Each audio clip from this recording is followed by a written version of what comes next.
नमस्कार, आपका खर्चा आपकी चर्चा हफ्ता दर हफ्ता हम एक बार फिर से लेकर आए हैं न्यूज़ लॉन्ड्री का हिंदी पॉडकास्ट एनएल चर्चा में आज हमारे साथ दो खास मेहमान हैं। साथ में हमारे सहयोगी मेरे एसोसिएट एडिटर मेघनाथ भी हैं। मेघनाथ, स्वागत है चर्चा में। नमस्ते। नया टेबल आया और नया सेटअप भी आ गया। हाँ, नया माइक, नया सेटअप। थोड़ा सा हम लोगों ने अपना पॉडकास्ट का अभी रंग रूप बदला है और ये सब हमारे सब्सक्राइबर्स की वजह से, तो थैंक यू फॉर दिस। और साथ में गूगल को भी इसके लिए धन्यवाद देना चाहिए। गूगल ने भी हमको एक असिस्टेंट दिया है उसके लिए। तो मैं अपने दोनों मेहमानों का परिचय करवा दूं। एक तो हमारे साथ हमारे पुराने साथी हैं, हमारे न्यूज़ लॉन्ड्री के स्तंभकारी हैं, आप सब लोग जानते हैं, आनंद वर्धन। आनंद, स्वागत है आपका चर्चा में। नमस्कार। और साथ में हमारे साथ अंशुमान तिवारी हैं। अंशुमान तिवारी वर्तमान में TV9 मनी के संपादक हैं। बहुत प्रतिष्ठित पत्रिका इंडिया टुडे रही है, इंडिया टुडे हिंदी के संपादक रहे हैं लंबे समय तक। और इसके अलावा भी पत्रकारिता में एक लंबा चौड़ा अनुभव रहा है। जो अर्थशास्त्र और इकोनॉमी के मामले हैं उनके ख़ास तौर पर जानकार हैं, विशेषज्ञ हैं। तो हम देख पा रहे हैं कि पिछले 1 महीनों 2 महीनों साल 2 साल के दौरान बड़ी उठापटक की स्थिति रही है अर्थव्यवस्था में। तो अंशुमान जी से बड़ी कोशिशों के बाद सर आपसे जुड़ा हुआ, मतलब कई बार ऐसा रहा कि आपके पास वक्त नहीं मिलता था या हम कोशिश करते थे, आप आ नहीं पाते थे। हाँ, ये दुविधा हमेशा रही समय के कारण, और कई बार संस्थानों के अपने नियम होते हैं, वो भी आपको बंधन होते हैं, तो उनकी वजह से। लेकिन मुझे बहुत अच्छा है आपसे लंबे समय बाद औपचारिक रूप से इस चर्चा में मैं भाग ले रहा हूँ। जी। तो जो विषय हैं उसमें सबसे महत्वपूर्ण तो वही है जिसका मैंने जिक्र किया कि जो महंगाई का मसला है। इसके अलावा दिल्ली में एक घटना हुई है पिछले हफ्ते, जो कि सांप्रदायिक हिंसा की एक घटना हुई है, उस पर भी हम लोग बातचीत करेंगे। और आज हम जब रिकॉर्ड कर रहे हैं, अभी बुधवार का दिन है, 2 बजे है, और जहांगीरपुरी में एक डेमोलिशन ड्राइव शुरू है अभी। और हमारे रिपोर्टर्स भी वहाँ पर है, आपको ग्राउंड रिपोर्ट्स ला रहे होंगे वहाँ पे। अभी रुक गया है, हमारे रिपोर्टर्स के मुताबिक सुप्रीम कोर्ट का स्टे ऑर्डर आने के बाद उसको रोक दिया गया है। लेकिन वो कुछ बोल रहे थे ना कि स्टे ऑर्डर आया, और वो टेक्निकलिटीज होती है ना कि वो ऑर्डर सुप्रीम कोर्ट ने दिया, उसकी कॉपी संबंधित अधिकारियों तक पहुंचेगी, तो जब पहुंचेगी तब वो मानेंगे कि ऑफिशियली ये स्टे ऑर्डर हमें मिल गया, अब रोकना है। तो उसका वो एक पचड़ा है। इसके अलावा राजनीतिक कई घटनाक्रम और डेवलपमेंट्स हैं, जैसे प्रशांत किशोर और तमाम बड़े जो कांग्रेस के लीडर्स हैं उनकी 10 जनपद पर सोनिया गांधी के आवास पर मुलाकात हुई है, चुनावी रणनीतियों पर बातचीत हुई है। तो प्रशांत किशोर के नज़रिए से जो राजनीतिक घटनाक्रम बदल रहे हैं और जो चुनावी परिदृश्य बन रहा है उस पर भी हम बात करेंगे।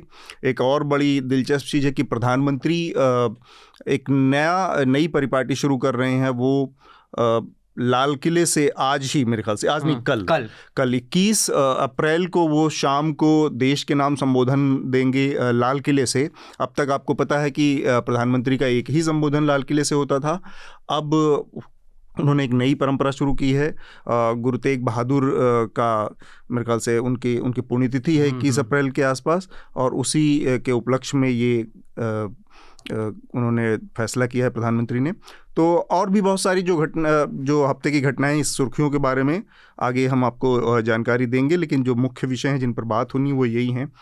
महंगाई की बात करें, मेघनाथ, आपने एक अपना पूरा जो शो है आपका संसद वॉच में महंगाई के मसले को लेकर, हम जैसे लोग जिनको बहुत ज़्यादा या जो सामान्य समझ वाले हैं अर्थशास्त्र, और थोड़ा जटिल लगता है जिनको समझने में, उनके लिहाज से अगर कहें तो बहुत मोटी मोटी 2-3 बातें समझ में आई कि ये कहा गया कि जो होलसेल इन्फ्लेशन है, जो मुद्रास्फीति का जो होलसेल का है, वो बढ़कर 14.55% से ऊपर चला गया। वो अभी इसी तरह से कल खबर आई उसके बारे में, कल, हाँ, मतलब ये मार्च महीने की है।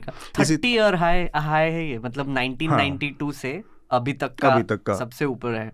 इसी तरह से खुदरा मुद्रास्फीति के बारे में भी कहा जा रहा है कि ये भी इस समय 6.95 है।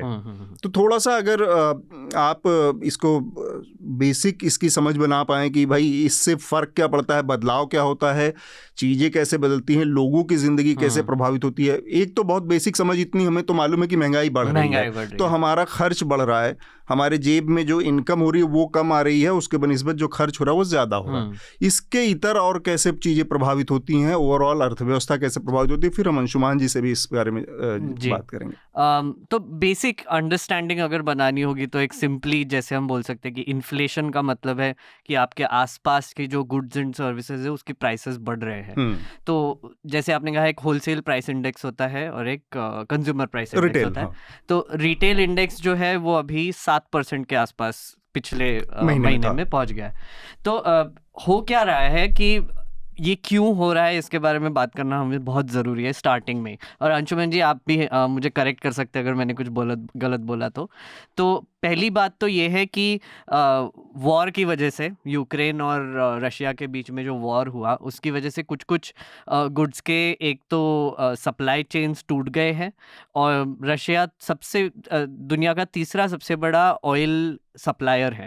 तो वहाँ के भी सप्लाई चेन्स थोड़े अफेक्ट हो गए, उसकी वजह से क्रूड का भी प्राइस बढ़ गया है और इसके अलावा व्हीट का भी प्राइस उससे अफेक्ट हुआ है। तो कुछ कास्केडिंग इफेक्ट होता है, मतलब अगर एक रॉ मटेरियल का प्राइस अगर बढ़ गया तो उसके बाद के जो चेन है, जो सप्लाई में जो ट्रांसपोर्ट, स्टोरेज और इसके, तो उसके भी प्राइसेस धीरे धीरे बढ़ने लगते हैं, तो उसका इन्फ्लेशन बढ़ता है उसकी वजह से।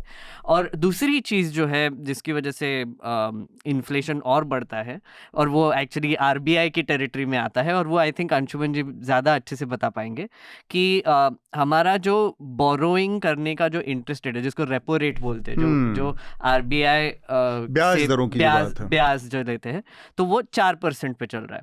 तो 4% मतलब पैसा लेना लोगों के लिए बहुत आसान हो गया है और चीप हो गया है। तो वो पैसा लेके वो खर्च कर रहे हैं और ज़्यादा अगर मार्केट में पैसा होता है तो उससे एक तो करेंसी भी डिवैल्यू होती है और ऊपर से प्राइसेस भी बढ़ने लगते हैं। तो ऐसे दो कॉम्बिनेशन मोटा हो रहा है जिसकी वजह से हमें अभी का इन्फ्लेशन दिखाई दे रहा है। ठीक बात। अंशुमान जी से पूछते हैं, एक तो ये जो अभी चल रहा है सर, इसको कैसे आप समझाएंगे हमारे श्रोताओं के लिए और हम लोगों को, और दूसरा अगर अर्थव्यवस्था में देखें तो महंगाई जैसी जो चीज़ें हैं ऐतिहासिक रूप से देखें तो हमें कोई ऐसा समय नहीं नज़र आया जब से हम लोगों ने होश संभाला है कि कभी महंगाई कम हुई हो। 7 रुपये लीटर पेट्रोल से हमने होश संभाला है लेट 80s और लेट 90s में, नहीं मैं लेट 80s की बात कर रहा हूँ, और फिर वो आज तक कभी ऐसा नहीं हुआ कि वो बढ़ने की बजाय घटी हो। तो महंगाई को का ये जो ग्राफ है या ये जो बढ़ने की रफ्तार है, इसको ये कहना कि आज ज़्यादा है कल कम है, या आज इन्फ्लेशन मुद्रास्फीति इतने % पे है, कल इसके मुकाबले कम हो सकती है, ये कोई बहुत लॉजिकल नज़रिया है देखने का? हाँ अतुल, लॉजिकल नजरिया इस दृष्टि से कि अगर आप आंकड़ों के नजरिए से देखेंगे तो पर हम इसको दूसरे तरह से लेते हैं। महंगाई मौसम की तरह है जी, और आपकी अपनी सहन शक्ति की तरह से है। हर व्यक्ति सर्दी और गर्मी एक जैसा अनुभव नहीं करता। आप और मेघनाथ की जो मौसम की फील है, अगर आप बाहर निकलेंगे तो आप और मेघनाथ एक जैसी गर्मी महसूस नहीं करेंगे। टेम्परेचर एक ही होगा पर दोनों लोगों के लिए अलग अलग होगा। महंगाई हमेशा मौसम है और बहुत ही सहज है, मतलब इसमें इतनी इकोनॉमिक्स, इतनी कॉम्प्लिकेशंस, इतना मॉनेटरी फिनोमिना की जरूरत नहीं है। हमारी जैसी सहन शक्ति है, महंगाई हम उतनी ही महसूस करते हैं। भारत में 2-3 करोड़ लोग ऐसे जिनको महंगाई से कोई फर्क नहीं पड़ता, उनको मौसम का भी कोई फर्क नहीं पड़ता क्योंकि वो हमेशा कंट्रोल्ड एनवायरनमेंट में रहते हैं। आप अपने घर से निकलेंगे तो एयर कंडीशन कॉरिडोर से निकल के आप बेस्ट एयर कंडीशन कार में बैठेंगे जहां ड्राइवर ने पहले ही एसी चला दिया होगा और वो आके बैठ जाएंगे, और उसके बाद अपने घर में आप एयर कंडीशन कॉरिडोर में आ जाएंगे, तो उनके लिए कोई फर्क नहीं पड़ता है क्योंकि वो पर बहुत सारे ऐसे लोग हैं जो ठंडे से गर्म में जाते हैं और जुकाम के शिकार होकर वापस लौटते हैं, इन्फेक्शन का शिकार होकर वापस लौटते हैं। तो महंगाई हमेशा, और सहन शक्ति क्या है? सहन शक्ति हमारी अपनी इनकम, हमारी अपनी कैपेसिटी कितनी, हमारे जेब में कितना पैसा है, महंगाई हमें उस हिसाब से प्रभावित करेगी। अगर मेरे पास 5 रुपए की मट्ठी खरीदने का पैसा नहीं, 5 रुपए की मट्ठी है बाजार, सबसे सस्ती चीज जो बाजार में चाय के साथ मिलती है, हमारे भी दफ्तर के सामने मिलती है, 15 रुपए की चाय और 5 रुपए की मट्ठी। अगर वो 20 रुपए का खर्च करने की क्षमता आपके अंदर है तो आप, ये इस पर निर्भर करता है कि आपकी प्रतिदिन की तनख्वाह कितनी है। तो भारत में 70% लोगों की दैनिक इनकम 500 रुपए भी। मेरी जो किताब अभी आई जिसमें उल्टी गिनती में मैंने डेटा के साथ बताया कि भारत के अधिकांश लोगों के लिए 500 रुपए की दिहाड़ी बड़ी चीज है। तो उनके लिए जो 20 रुपए की, 15 रुपए की चाय और 5 रुपए की मट्ठी बहुत बड़ी महंगाई है। उनके लिए इस महंगाई का कोई मतलब नहीं कि वोल्टास के एसी की कीमत 15% बढ़ गई या 20% बढ़ गई। उनके लिए इसका कोई मतलब नहीं है कि मारुति की कार नहीं बिक रही पर कार ने कीमत बढ़ा दी। उनके लिए तो मतलब ये है कि वो कनावनी गांव से ग्रेटर नोएडा काम करने जाते थे और उनसे ऑटो वाला पहले 20 रुपए लेता था, 40 रुपए लेता।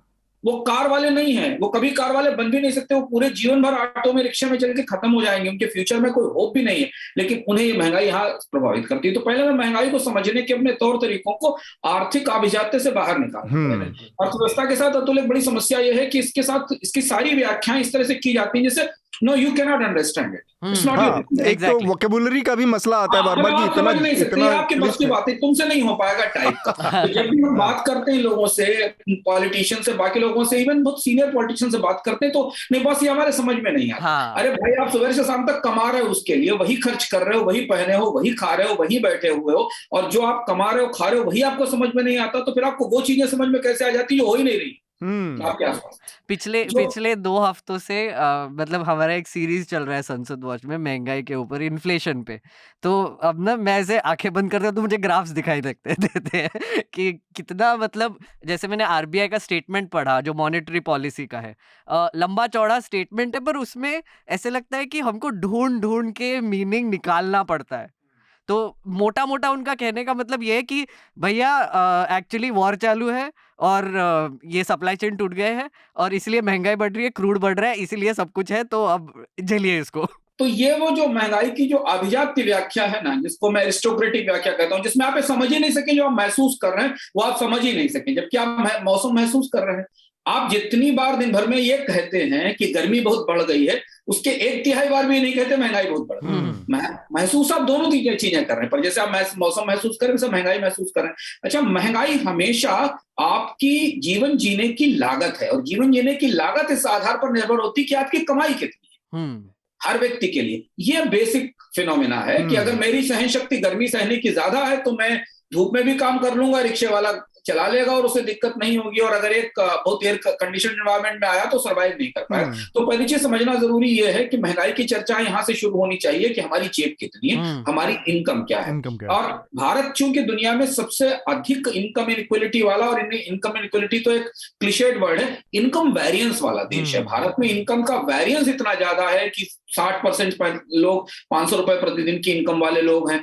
13 करोड़ का बाजार है भारत का, सिर्फ 13 करोड़ लोग देश चलाते हैं, 13 करोड़ कंज्यूमर्स हैं इंडिया में, जो टैक्स पे करते हैं, जो सारी चीजें खर्च करते हैं, जो होटल में रुकते हैं, जो मॉल में सब शॉपिंग करने जाते हैं। इससे नीचे वाले जो लोग हैं वो कंजम्पशन के अलग अलग पायदान पे खड़े हुए लोग हैं, और उनकी महंगाई की सहन शक्ति या महंगाई की सहनीयता अलग अलग तरीके की है। तो पहले तो हमें ये समझना जरूरी है कि ये कैसे हमें प्रभावित कर रहे हैं। मतलब आपका कहना मोटा मोटा अगर मैं समझ रहा हूँ कि 10% जो लोग हैं इस देश के, वो एक्चुअली इकोनॉमी के पार्ट है, मतलब वो है जो टैक्स भरते हैं, जो मॉल में सामान खरीदते हैं, जो होटल में रहते हैं, वो 10% हो गए और हम भी उसी में आते हैं। और उसके नीचे जो 90% है उनके लिए महंगाई का असर बहुत अलग होगा। बिल्कुल अलग है उनके लिए, क्योंकि 13 करोड़ लोगों का कंज्यूमर क्लास है। अगर आप भारत में इनकम टैक्स पेयर्स की का नंबर देखें, भारत में बिकने वाली कार, और ये सब सेकेंडरी डेटा जिनको आप अभी बैठ के 15 मिनट में गूगल सर्च करके देखिए भारत में सामने कितनी कारें बिकती, कितने लोग होटल में रुकते हैं, कितना लोग ट्रैवल करते हैं, कितने लोग इनकम टैक्स पे करते हैं, कितने लोग लग्जरी तो छोड़ दीजिए मिडिल लेवल की चीजें खरीदते हैं। ये 13-14 करोड़ का क्लास है, और ये 13-14 करोड़ का क्लास तो कोविड से पहले था। इसमें 2 करोड़ लोग निकल के वापस गरीबी की रेखा से नीचे धंस गए, क्योंकि वो मिडिल क्लास में हुआ करते थे, वो मिडिल क्लास से खिसक के नीचे चले गए। तो मिडिल क्लास में एक एस्पिरेशनल क्लास था जो बिकमिंग था मिडिल क्लास के तौर पे, यानी वो 45,000 रुपए महीने, 40,000 रुपए महीने कमा रहा था, और वो प्लम्बर था, उसकी पत्नी मेड थी, वो 15,000 कमाती थी, प्लम्बर 15,000 कमाता था, 30,000 घर में आते थे, काम बंद हो गया, फैक्ट्री प्लम्बर गांव चला गया उड़ीसा में, मेड की नौकरी छूट गई और वो गांव में मनरेगा की मजदूर। तो वो एकदम जो एस्पायरिंग मिडिल क्लास में खड़े थे वो नीचे चले गए, तो उनका कंजम्पशन श्रिंक हो गया। तो महंगाई का असर हमें हमारी इनकम के तौर पर दिखाई देता है, और इसलिए मैं बार बार कहता हूं तथ्य के साथ कि महंगाई हर व्यक्ति को गरीब करती है। हाँ, आपको कितना गरीब करेगी ये आपकी आय पर निर्भर करेगा, ठीक है। और गरीबी कभी भी वो नहीं है जिसको हम समझते हैं कि जो हाथ में कटोरा लिए खड़ा, गरीबी उसकी भी है जिसकी 30% तनख्वाह कटती है। ठीक बात। गरीबी उसकी भी है, तो गरीबी रिलेटिव है उसके तौर पर। अब दूसरा इस आंकड़े के जी जी जी बोले। हाँ, आपको मैं दूसरी इस आंकड़े की बात जो मेघनाथ ने कहा कि 14%, 14.5% की इन्फ्लेशन, अगर आप मोटे तौर पर समझें, अगर 14% की इन्फ्लेशन, तो हमारी जो चीज कल पिछले साल 100 रुपए की थी, इस साल 114 रुपए की हो गई। इतना ही, पर ऐसा नहीं है। आपके लिए है महसूस करना थोक महंगाई, प्रोड्यूसर्स की महंगाई, वो उत्पादक की महंगाई है, और रिटेल महंगाई, कंज्यूमर्स की महंगाई। इस पर विस्तार से चर्चा हो सकती है कि क्या ये दोनों महंगाई के सही पैमाने हैं, क्या ये उस महंगाई को पकड़ पाते हैं जो महसूस करते हैं, क्योंकि वो है ना, निदा फजली का शेर के हर आदमी में होते हैं 10-20 आदमी, जिसको भी देखना हो कई बार देखना। तो भारत की महंगाई में कई महंगाई। एक बहुत इंटरेस्टिंग चीज कही अंशुमन जी ने, और आई थिंक मैं जैसे समझता हूँ कि होता क्या है कि जैसे इन्होंने कहा, इनइक्वालिटी की वजह से जो 10% है और जो सबसे ऊपर 1% है, उनकी जो वेल्थ ग्रोथ है, और वर्सेस हमारी जो नीचे तबके की 60% की वेल्थ ग्रोथ है, वो उसमें बहुत डिफरेंस है। तो जब आप पर कैपिटा इनकम निकालते हैं इंडिया का, तो वो ऊपर के 1% और 10% की वजह से इतना स्क्यू हो जाता है वो, कि ऐसे लगता है कि सब भारतीयों की इनकम बढ़ रही है, बट इन रियलिटी अगर आप वो 10% ऊपर से निकाल दे तो नीचे आ रहा है। मतलब जो कमाई है लोगों की वो कम होती जा रही है, और पैंडेमिक की वजह से और ही बदतर हो गई है उसकी वजह से। ठीक बात। वो ये पर कैपिटा इनकम और एवरेजिंग बहुत इंटरेस्टिंग डिबेट है। वो सिमोन का जो जीडीपी का था, जिसको कि वन आइड मॉन्स्टर कहते थे, क्योंकि आप जीडीपी के जरिए कैसे तय कर सकते हैं कि उदय कोटक की और मेरे सामने खड़े हुए चाय वाले की इनकम एक जैसी। एग्जैक्टली। पर एवरेजिंग में आप उस लेवल पर ले जाते हैं, तो इसलिए पर कैपिटा इनकम से महंगाई का रिश्ता कोई नहीं। महंगाई का रिश्ता हमारी कंज्यूमिंग पावर से, हमारी पावर से। तो अब जो महंगाई का आंकड़ा हमारे पास आता है अतुल, उसमें आप कहें कि 14% इन्फ्लेशन है, प्रोड्यूसर्स की इन्फ्लेशन, प्रोड्यूसर्स ने कितनी कीमत बढ़ाई है वो आपको उसमें रिफ्लेक्ट होती। हालांकि दोनों आंकड़े हमें महंगाई की बिल्कुल तस्वीर नहीं देते, क्योंकि भारत में महंगाई की 6 लेवल है। आप अपनी महसूस, और वो 5 लेवल हमारे महसूस करने के 5 लेवल अलग हैं, और इकोनॉमिकली मॉनेटरी फिनोमेना में वो 5 लेवल बिल्कुल महसूस करने का मतलब, एक हमारे पड़ोस की महंगाई, नेबरहुड की इन्फ्लेशन, जो हमारे बगल के बाजार में, अगर आप तो साउथ दिल्ली में रहते हैं तो आपको टमाटर गाजियाबाद से महंगा मिले, बिल्कुल, वो हमारी लोकल इन्फ्लेशन। उसके बहुत सारे फिनोमेना हो सकते हैं। हमारी लोकल इन्फ्लेशन है, हमारी रीजनल इन्फ्लेशन है। आलू की कीमत उत्तर प्रदेश में और तमिलनाडु में एक जैसी नहीं है। आलू एक जैसे तरह से पैदा होता, तो एक हमारी लोकल इन्फ्लेशन है, एक हमारी रीजनल इन्फ्लेशन है, फिर उसके बाद हमारी नेशनल इन्फ्लेशन है। तो हमें जो आंकड़ा मिलता है वो नेशनल इन्फ्लेशन का आंकड़ा मिलता है। इसके भीतर एक गांव की महंगाई, एक शहर की महंगाई। गांव की महंगाई बिल्कुल अलग तरीके की, और उसमें बहुत सारा इन्फॉर्मेशन अवेलेबल है कि पिछले 6 महीने में गांव में महंगाई ज्यादा बढ़ी, शहरों में कम हुई। तो गांव और शहर की महंगाई अलग अलग है। फिर इसके बाद अलग अलग लेवल के लेबर की महंगाई अलग अलग। तो ये तो वो महसूस करने वाली महंगाई। फिर महंगाई के भीतर एक फूड इन्फ्लेशन है, एक फ्यूल इन्फ्लेशन है, एक ऐसी इन्फ्लेशन है जो सबसे जिद्दी, जिसको कोर इन्फ्लेशन कहते हैं। टमाटर की कीमत, आलू की कीमत, प्याज की कीमत मौसम के साथ ऊपर नीचे हो सकती है, पर पेट्रोल की कीमत नहीं होती। एक बार स्टील महंगा हो गया और बाल्टी महंगी हो गई तो फिर वो कभी सस्ती नहीं होती। तो महंगाई का एक हिस्सा ऐसा है जो बढ़ता है तो कभी सिकुड़ता नहीं, और एक हिस्सा ऐसा है जो ऊपर नीचे होता रहता, सप्लाई और डिमांड के साथ। ये चर्चाएं हम और ये सारी चीजें आप लोगों से बताइए और उनको डॉट कनेक्ट करके बताइए, तो कहते हैं यार पैरासिटामोल का पत्ता 2012 में इतने का आता था, आज इतने का हो गया। जब वो अपना पर्चा पलट के देखते हैं उनको लगता है ऐसा कैसे हो गया, क्योंकि मैन्युफैक्चर्ड प्रोडक्ट्स की महंगाई कभी कम नहीं होती, और वो निकलती है कच्चे माल की, कमोडिटी की महंगाई से। 70 से 60% तांबा महंगा हुआ, स्टील महंगा हुआ, एल्यूमिनियम महंगा हुआ, केमिकल्स महंगे हुए, उसके साथ उन्हें लाने ले जाने की कॉस्ट महंगी हुई। वो महंगाई आपको इस समय भारत में बढ़ती दिखाई दे रही है, और वही वो सबसे स्टबर्न जिद्दी महंगाई। ठीक बात। एक बात जो आपने कही, उसके बाद फिर हम अगले सवाल पे आपका लेते हैं। एक बात जो आपने कही कि हमें कभी महसूस नहीं होता कि महंगाई कम हो रही, बिल्कुल सही बात। भारत दुनिया के उन चुने हुए देशों में है जहां महंगाई की औसत दर भारत की जीडीपी की दर से हमेशा ज्यादा है। इंपीरिकली भारत का जीडीपी औसत 5 से 5.5-6% बढ़ा है, और भारत की महंगाई दर हमेशा औसतन 7 से 8% रही। तो जब आपकी इनकम आपकी जिंदगी जीने की लागत की दर से कम हो, यानी आपकी जिंदगी जीने की कॉस्ट हमेशा आपकी कमाई की लागत से ज्यादा हो, तो आपको महंगाई कम होती महसूस होगी ही नहीं होगी, बिल्कुल ठीक होगी नहीं। आप हमेशा जब ऐसे इन्वायरमेंट पर रह रहे हैं जहां आपका बॉडी का टेम्परेचर इन्वायरमेंटल टेम्परेचर से कम है, तो आपको हमेशा गर्मी महसूस होगी ही होगी।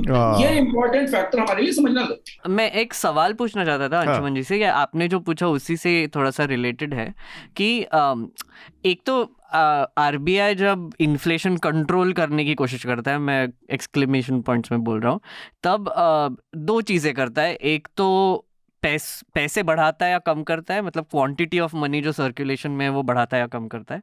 और दूसरी चीज़ है कि इंटरेस्ट रेट एक तो कम ज़्यादा करता है।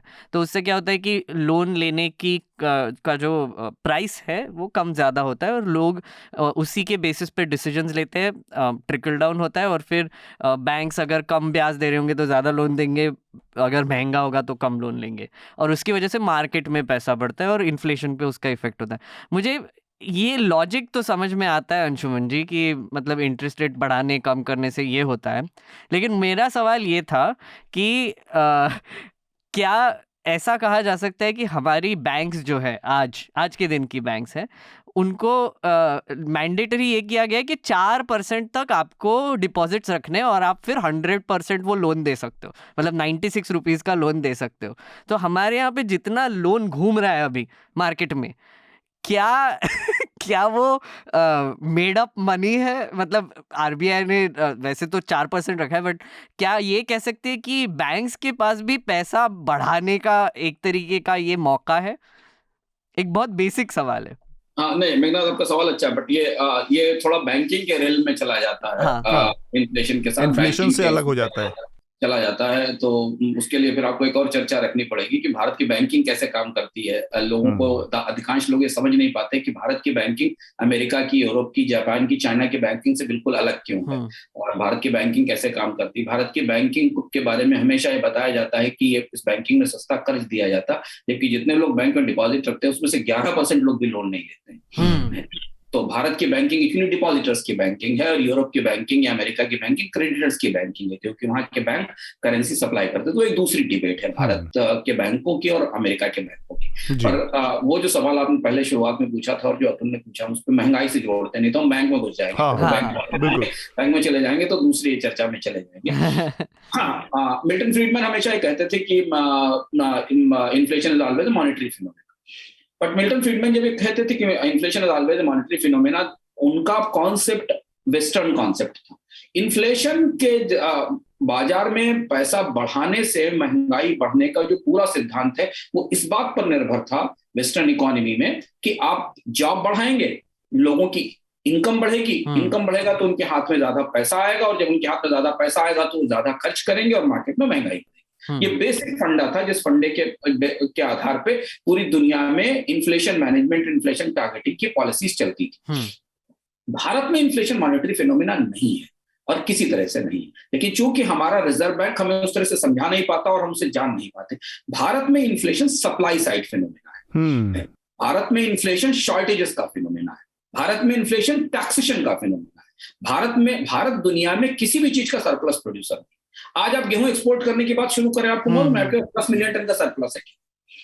जरा सरकार ने यह कहा कि हम गेहूं बेचना शुरू करेंगे, एक्सपोर्ट करना शुरू करेंगे, सीहोर की मंडी में एमएसपी के ऊपर गेहूं बिकने लगा। आज स्थिति है कि इस साल सरकार अपना एमएसपी का टारगेट पूरा नहीं कर पाएगी। कनाडा या रशिया या यूक्रेन या ऑस्ट्रेलिया जैसी इकोनॉमी नहीं जहां इतना सरप्लस गेहूं पैदा करते हो कि हमारे लोग बढ़िया ब्रेड भी खा ले और उसके बाद हम दुनिया को एक्सपोर्ट कर सकें। अब आज पोजीशन ये है कि डिबेट सरकार के भीतर यह है कि अगर हम सेंट्रल पूल का गेहूं बेचने लगेंगे तो हमारे यहाँ प्राइसेस कहां पहुंच जाएंगे। 14.5% की इन्फ्लेशन है व्हीट की।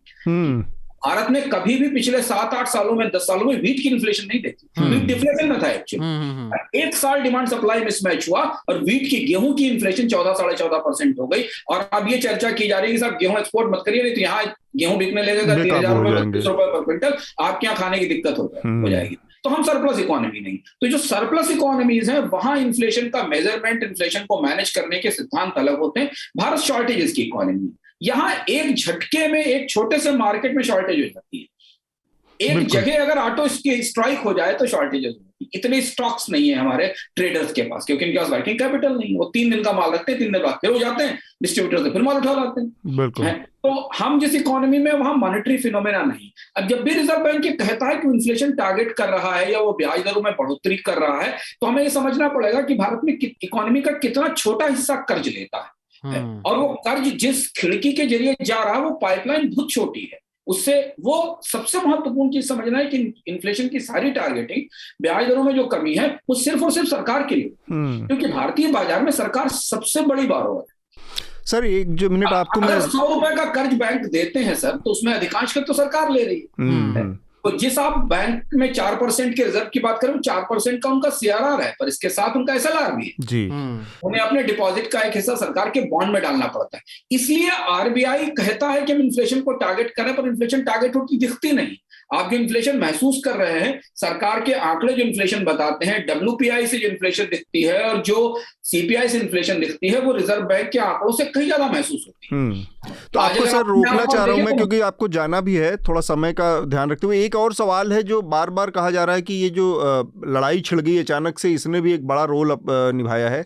अगर हम भारत के नज़रिए से देखें इसमें, तो रूस के साथ हमारा जिस तरह का लेन देन रहा है, व्यापार रहा है, वो ज़्यादातर आर्म्ड और इसमें रहा है, हथियारों के सौदे में रहा है। यूक्रेन के साथ उस तरह का कुछ रहा भी नहीं है। इसके बावजूद अगर हमारी इन्फ्लेशन को इस लड़ाई से जोड़ा जा रहा है, तो ऐसा क्यों, कैसे हो पा रहा है? इसके पीछे वजह क्या है? जबकि खाने पीने या इस तरह की चीज़ों से हमारा कोई बहुत ज़्यादा डिपेंडेंसी इन दोनों देशों से नहीं है। नहीं, बिल्कुल सही कह रहा है। केवल भारत की इन्फ्लेशन का एक कंपोनेंट इस बात से जुड़ता है, वो भी डायरेक्ट रूस से नहीं जुड़ता है, क्रूड ऑयल के प्राइसेस से जुड़ता है। क्योंकि अंतर्राष्ट्रीय बाजार में कच्चे तेल की रूस 20% क्रूड ऑयल सप्लाई करता है दुनिया के मार्केट में।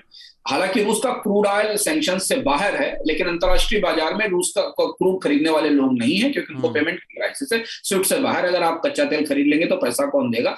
इंटरनेशनल मार्केट में वैसे भी ओपेक ने क्रूड की कीमत प्रोडक्शन बढ़ाने से इनकार कर रखा है, क्योंकि उनके लिए लास्ट डिकेड है। अगले 10-12 साल में दुनिया में तेल का खेल खत्म भी हो जाएगा, क्योंकि अब केवल मोटर का, व्हीकल का फ्यूल बचा है। पूरा यूरोप, पूरा अमेरिका ने पावर प्रोडक्शन से ऑयल को बाहर कर दिया है। भारत में भी तेल का, ऊर्जा में कोई उत्पादन नहीं होता, तो अभी केवल मोटरिंग फ्यूल है। तो उसकी एक अलग कहानी है कि ओपेक ये चाहता है कि जितनी भी तेल की कीमतें बढ़ाई जा सकें, बढ़ सकें, जिससे कि उनके इकोनॉमी के अगले ट्रांजिशन के लिए, और कुछ नहीं, जितना रिजर्व इस समय पैदा करेंगे उससे वो अगले 10-12 साल के लिए अपनी इकोनॉमी का नेक्स्ट रिफॉर्म प्लान करेंगे। तो तेल की कीमतें एक ऐसा पहलू है जो भारत के बाजार में हमारी महंगाई जेब को प्रभावित करती है, पर इसमें बहुत कॉन्ट्राडिक्शन है। जब तेल की कीमतें सस्ती थी तब भी भारत में तेल की महंगाई। कोविड के दौरान टूटे हुए दौर में भारत में 1.5 लाख करोड़ रुपए सरकार ने केवल एक्साइज ड्यूटी बढ़ाकर ले लिया। तो अगर आप कहें कि कच्चे तेल की कीमतें बढ़ने से भारत में महंगाई आती है, तो कच्चे तेल की कीमतें घटने से महंगाई कम नहीं होती। Exactly.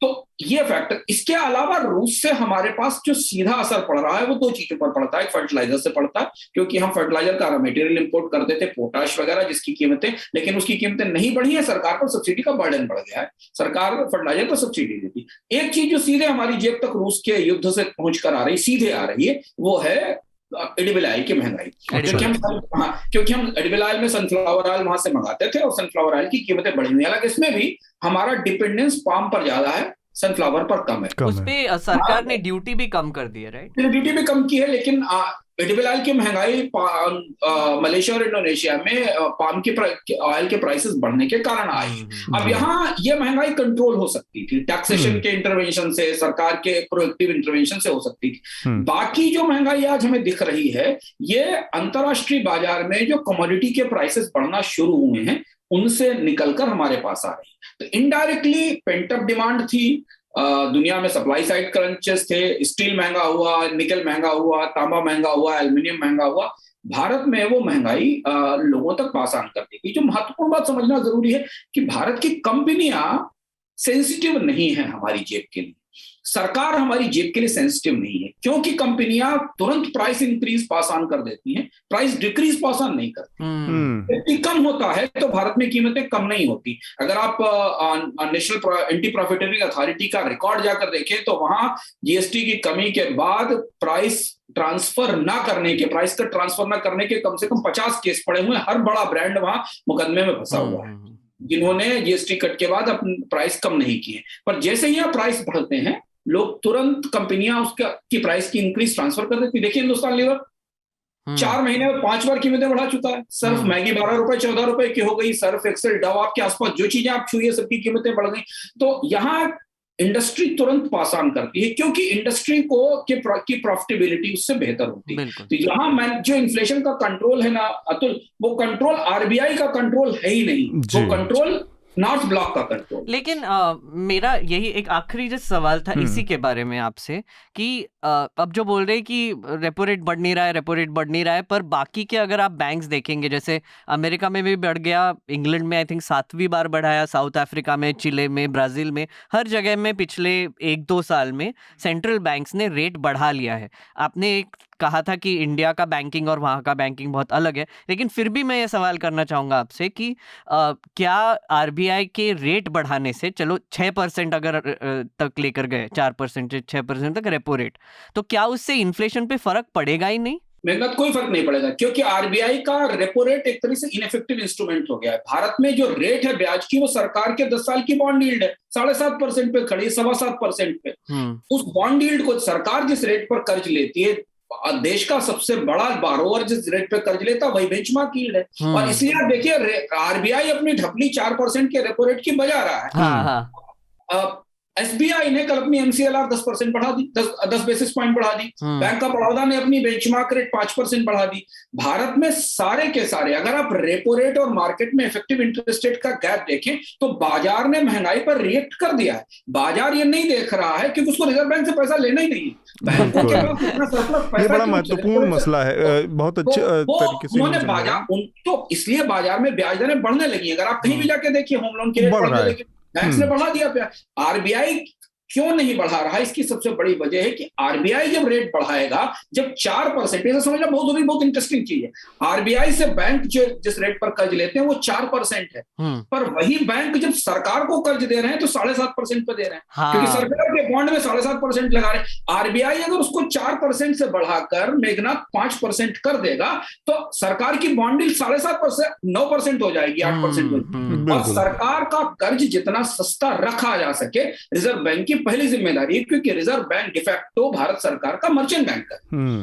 वो भारत सरकार के लिए कर्ज जुटाने का बुनियादी काम, उसका बुनियादी धंधा है। तो वो हर उस कोशिश में रहता है कि कम से कम कीमत पर सरकार को कर्ज मिल सके, पर बॉन्ड मार्केट माफ नहीं करता। बॉन्ड मार्केट ने 15 दिन पहले सरकार के पूरे बॉन्ड इशू को सब्सक्राइब ही नहीं किया, वापस लौटा दिया। सरकार की अपनी ही सरकार के बॉन्ड को अपने ही बैंकों ने नहीं खरीदा, क्योंकि उसमें उन्हें अच्छे इंटरेस्ट रेट का कमिटमेंट नहीं मिला। भारत में छोटे समय के लिए कम से कम 6 से 7 महीने की स्टेगफ्लेशन आ चुकी है। अगर आप पिछले 3 हफ्ते के अंदर देखें तो वर्ल्ड बैंक, IMF, बहुत सारे लोगों ने भारत के विकास के दर के अनुमान घटा दिए हैं। 20 basis point, 40 basis point, 80 basis point तक कल IMF ने घटाया, और महंगाई के अनुमान बढ़ा दिए, यानी महंगाई बढ़ रही। और यही वो परिस्थिति है जहां पर आपकी इकोनॉमी स्टेगनेंट हो जाती है, रिसेशन में नहीं जाती है, आर्थिक विकास दर कम हो जाती है और महंगाई की दर बढ़ जाती है। और अगर अभी आज का फिनोमेना देखें तो भारत में महंगाई दर, सरकारी महंगाई दर, मैं कहता हूं हमेशा सरकारी महंगाई दर भारत की आर्थिक विकास दर से ज्यादा होने वाली है इस साल, और यही स्टैगफ्लेशन का फिनोमेना कहा जाता है। और ये दुनिया की सबसे जिद्दी महंगाई होती है, यह सबसे जिद्दी फिनोमेना इकोनॉमी में स्टैगफ्लेशन, क्योंकि आपको सस्ता कर्ज देकर इकोनॉमी में ग्रोथ करनी है, और जैसे ही आप कर्ज सस्ता करते हैं महंगाई बढ़ना शुरू हो जाता है। तो ये गुत्थी बहुत मुश्किल से सुलझती है कि आप कीमतें बढ़ाएंगे तो डिमांड कम होगी, और डिमांड बढ़ाने के लिए आपको सस्ता कर्ज देना पड़ेगा लोगों को। तो हाँ, ये सबसे बड़ी दुविधा, इसलिए दुनिया में इन्फ्लेशन से रिसेशन से स्टैगफ्लेशन से निपटना बहुत मुश्किल होता है, क्योंकि दोनों हिस्से फंस जाते हैं। तो हम वहां जाकर फंस रहे हैं। 6-7 महीने 8 महीने का ये समय फिलहाल ऐसा लग रहा है जिसमें कि आर्थिक विकास दर गिरेगी और जिंदगी जीने की लागत बढ़ेगी। इसके बहुत सारे अलग अलग कारण हैं, छोटे छोटे कई सारे कारण हैं जुड़े हुए।